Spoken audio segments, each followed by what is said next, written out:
Hey friends, happy Friday. Scott Smith with the Smith team at Keller Williams. We are heading into Labor Day weekend, and also with that, it is back to school for many families. If your kids have already started school, congratulations. If they're on to back to school next week, congratulations for the week ahead. Wishing you a safe school year and hoping your kids get off to a great start. With that, I wanted to share with you some insight from a real estate perspective on the value of your home and how it is impacted by the quality of the schools where you reside. As we're coming up to some of the fall elections, you might see some school district referendums asking for more funding for those school districts. Whether you've got kids in school or not, that is a good thing. And I found 4 different points that I want to share with you as it relates to how real estate can impact the value, or the school districts rather, can impact the value of your real estate. So the first thing I want to share with you, obviously, there's a stronger demand when it comes to high quality schools. People will move out of a district because maybe that district is underperforming. They want to get their kids into a stronger school district. And typically, what you see with those families as they're moving, they want to make sure that those kids are going to be in that district for a while. So they're bringing their tax dollars and spending into that school district. And so that is a good thing. So Realtor.com actually did a study a while ago where people will tend to pay 10 to 20% more to be in a higher achieving school district. So that is a good thing if you live in one of those stronger school districts. So that's good news.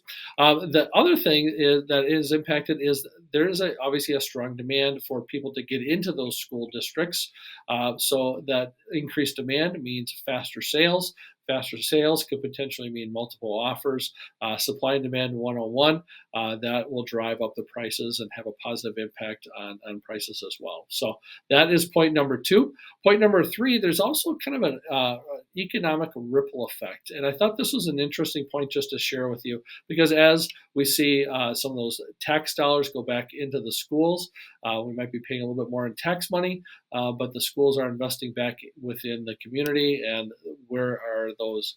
How is the school investing back those dollars? So it's a good thing that we're seeing that ripple effect with your property taxes. Unfortunately, no one wants to pay higher property taxes, but if they know that they're getting that investment back at a multiple, we are getting good property value increase with that. So that's a good thing. Conversely, you can see some of the underperforming school districts where there is less demand in an area, less property taxes that are invested into schools, and unfortunately, the property values can decline with that. So holding the property value is in an area is certainly a good thing. The last thing I want to share with you is the broader community appeal for academics. And what I mean by that is, if there are more people that are moving into a school district, they're investing in their community, you're going to see better parks, walkability, shopping, investment in community resources with that. So there's a big ripple effect when it comes to schools having a positive impact with that. So as your kids are heading back to school, you're investing in their education, which in turn will help you and your family, and putting your kids off to the right start, having a good education, but it also has a very positive impact on the real estate that you own.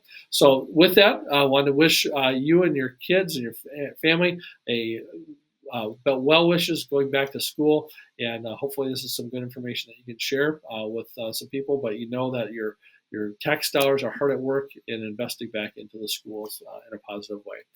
Thanks. Have a great Labor Day weekend, and we'll see you next week. Take care.